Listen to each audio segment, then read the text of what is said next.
He might have to go for a butterfly now. You see, with this shift,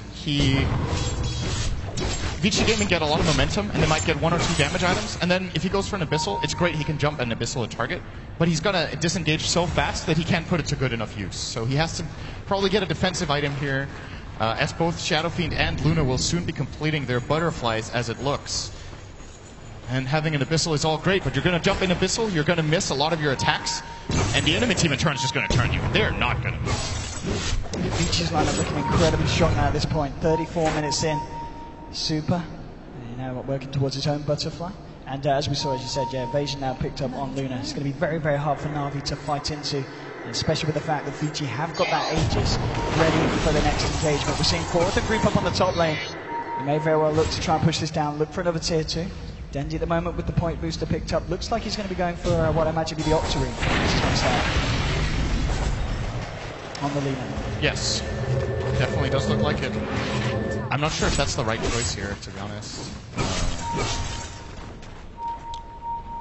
I'm worried that Na'Vi won't have enough damage, and that Dendy should have maybe considered a refresher over this with a double Laguna, because the problem is, Octarine is great, right? You get cooldown reduction, you stun and Light Striker, or sorry, in stun and Dragon Slave, which is of course incredible. Lower cooldown and ult is also great, but the cooldown and ult doesn't get so low that you can reliably use it twice in a fight anyway. So it's mainly for the 2 others.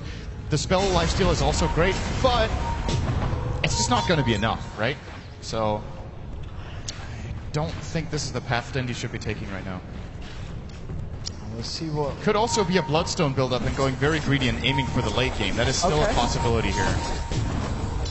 I actually like that maybe more than Octarine here, but I think neither of those choices is the best. We'll see what Dendy does indeed opt for. Bottom lane, How ready to get the push on here. Has got the backup in the jungle. At the same time, Na'Vi, they're on the top lane. We've got 3 heroes starting to work their way towards the racks here, the tier 3 on the top.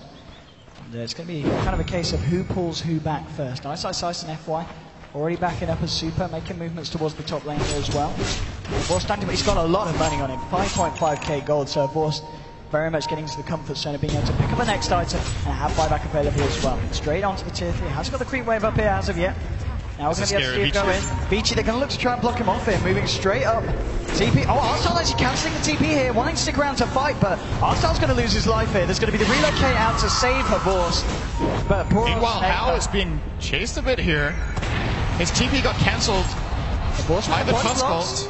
Chronic as well. Look at these body blocks come out. How's going to be in a lot of trouble? And Vorst going forwards here. He's got a mana void. He's going to use it. Blowing up How here on the Luna. Top lane, Seneko did die with a relocate back up to the top.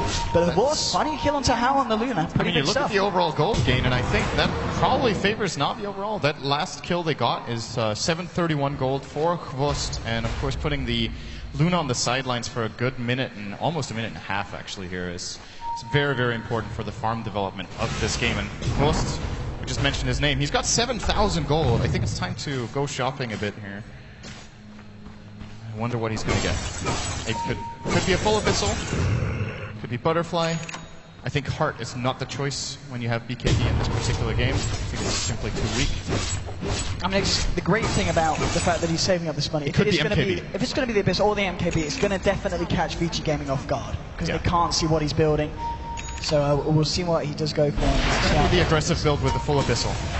It puts him in a position of power, but at the same time, kind of glass cannony here against what Vici Gaming are sitting on. So has to be careful, but if he chooses his initiation timing right, this is the highest damage output item he can get right. And I guess in the fights, who do you look for Vorst to jump on with the Abyss? Would you go straight for Super on the SF? I think you try to get the Luna, okay. If possible. The problem he has is a really big part of Vorst's damage output right now is the Manta style, and it's going to be for a long time, right? All the damage from Mana Break, and of course the illusions themselves. It's very easy for Vici to counterplay it. If he blinks in an Abyssal someone and uses Manta, you fissure. Just to stop those 2 illus for those 2.5 seconds, it's enough for the target to keep their mana up so they can use their spells after popping. Oh, they're smoked up Vici Gaming. They're looking to catch out anyone on the side of Na'Vi. There is a gem on Ice. He needs to be really careful. He doesn't blink too. Ice is not seeing him. They're going to go straight in. He is a by How. Full commitment there to find the kill onto Funny. Now they're going to look for more potentially. That's going to be Dendy hiding in the trees. He's going to be fine for the time being. And top lane, you've got Artstyle. Split pushing Dazzle. He's going for it. A modern classic. Mid lane, of course, the Force and Seneko working their way down this lane. And I mean, the pushing power of this anti-mage now at this point, it's going to force Vici back every time.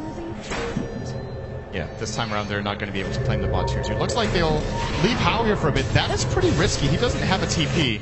He does now have a butter. He's going to run it by it. He's just flutter together a little bit faster and lets his illusions do the job. This is going to force a Navi hero back or they're going to lose a tower. So, oh, they're probably going to lose the tower anyway. Looks like it might be too late. Dazzle's going to port. He cannot hold this back on his own. I really don't think so. I was actually just going to run for the tower, but there's still backdoor protection. Oh, it's just Mantis Herbs. Yeah, Artstyle will actually hold it. The Mantis expired a little bit too early. And now 2 big items on the Radiant. What have we got coming out? Abyssal for Anti-Mage, as well as the Solar Crest for Seneko. Can compensate for the lack of tankiness that Quost has right now, as there are no MKBs on the Dire side just yet. So it gives him a lot of EHP with that 30% evasion. He can cast on him, as well as, of course, the armor. Vici groups up here. Their jungle, her boss, as you said. Just continue to farm. In terms of buyback availability, yeah, that's enough. Yeah, he's got more than 1,000 surplus, so he's going to be okay for the next fight if it does go down badly. But Vici Gaming at the moment looking to be in a very, very strong position and a good position to fight as well. Funnick, with the Shadow Blade, needs to be careful, as you said. If Isis blinks, he's dead. Not quite in range at the moment. He doesn't realize it's there. Then oh, Night Vision found him! Oh! Wow, cutting it close here.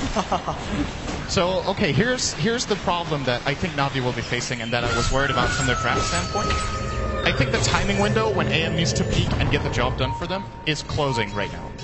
He is almost maxed out. He can get one more item and, of course, Moon Shard in addition to that, but it's not really that cost efficient. So, might replace the Vlads for a Butterfly, I would imagine.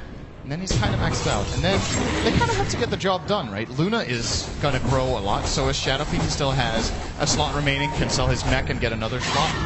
And even Ice, his Queen of Pain, has a lot of room to get some good utility items more than likely. And what do we have over on Dendi? He went for a Blink Dagger, another 3k gold in addition to the point booster. He is not going a late game core build right now. He does not have physical damage output. He does not have the refresher. It's a lot more about the control and the initiation right now, which frankly just isn't going to cut it if they can't kill the targets during the lockdown. Well, the amount of damage that Horst is doing, as long as he can work his way around the fight without being caught out by the side of Vici, should be able to do a lot for the side of Navi. But as you said, the fact that you look at Vici and they've got those 2 hard hitters, both the Shadow Fiend and the Luna, which at this point, as you said, they've still got ways to go. They haven't quite capped out yet in terms of items built. So Vici Game are just going to start looking scarier and scarier, and it's just what can this anti-mage do in response. Of course, he's going to start to try and put the pressure on this top lane. Vici Game, they've got 4 heroes down on the bottom. Again, it's just trying to force each other back at this point. And it's very important that they have 4 down here, because Dendi's actually in a pretty good position to try to go for a Blink Yule's play with Relocate, and they could easily have ganked any solo hero down here. Super's actually alone right now. Doesn't look like they're going to go for it though. Luna will claim the tower with the Mantis. Dendi's walked down the lane with the Relocate coming in as well. Seneko bringing in a force to the Abyssal Blade. Straight up to Super. We're up with the Mana Void there. Another kill here for Vorst. A mega kill streak and a big kill to make it with as well. Finding the kill onto Super on that SF. And Roche has respawned at the same time as well. If Navi are going to check this, they will with Vorst. He's going to go in for it. And if they can find this, if Vici Gaming no buyback, this is a Roche for Navi. The question is who gets it. Does he just give the Vlads to someone else to hold and, or drop it and he pick could that up drop the Vlads and take the Aegis, but he's still not that strong. I think in a way he kind of needs the last item slot a lot, so maybe what he can do is he can sell the Vlads, take the Aegis, and have like a courier with him with a 6th item for when he dies. Like, that's what it feels like at this point you might want to do. Let's see who they give it to. Aegis goes to Dendi. Yeah. Okay. I like this choice. I think Close is going to just sell the Vlads, go for the Butterfly, while it's still a solid pickup.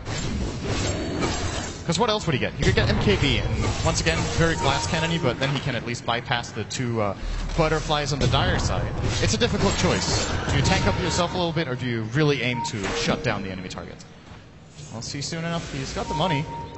I mean, I'd certainly like to see an aggressive build come out from him, because you got to remember he has got both Seneko and Artsel on very defensive supports that can keep him alive, so we can afford to go for that glass cannon. And he is under pressure to end the game. So I would agree in this particular case. I think MKB might just be the better choice. Let's see what he does. And it is. MKB, it is. Or Daedalus. Oh, the Daedalus anti-mage. We see it all the time. Being purchased up. Oh, he's careful. He needs to be careful. Vici came in all around here. He does have backup. Oh, this is a good juke move. Yes. Yeah. It's a blink. There we go. The casual BKB. Everyone gets away with blink. And that's the end of that. Oh, maybe not. Yeah, another guy blinks. Oh, it was a good job. Funny blink down, I tell you what, just getting himself out with that TP. Funnig is really doing the best he can to make every single gank as exciting as possible. He gets out by the skin of his teeth every single time, it seems. Well, bottom lane, there's some farm to clean up for Super. Curious to see his next item choice. I think if they identify that there's no butterfly coming for Ghost, he might just go Daedalus. Okay. And that's the threat here, because Ghost, once again, going for the glass cannon build, he can die just as fast as he can kill. Of course, they could still choose the MKB for the crest counter. Bendy's been very sneaky. Not sure about the math on that. I think MKB is still better than Daedalus against crest as well. He's waiting for something. He's hiding away here, chilling it out. He's given the map to Havorst, of course, 30,000 net worth at the moment, good 8k above both the SF and the Luna, both How and Super. And yeah, he's certainly getting to the point where he's pretty much stacked out. I guess if you know what to get himself some bots online, and as you said, eat a moon shards, which at the rate he's farming and kind of the passivity of this game at this moment, 45 minutes in, I wouldn't be surprised if we see him find as the game continues. This is Satanic. No on How. He's starting to get really big. 25 armor, 2400 health. What do we got in comparison on Ghost? He's less tanky, actually, on the anti-mage now than the Luna. Of course, do we have a crest on Vici? It's very important. We do not. And that is the big difference maker right now, that even if you have the bypassing mechanic with Monkey King Bar so you can't miss, the 10 armor is still pretty significant. He's still in the trees. He is, isn't he? He's spent most of the time over here. Yeah, he's exploring. He's being a bit sneaky. Doing his coin challenge. Explore 90% of the map. Hopefully there's no coin challenge with that. That would be horrible. Vici, I want to go something here.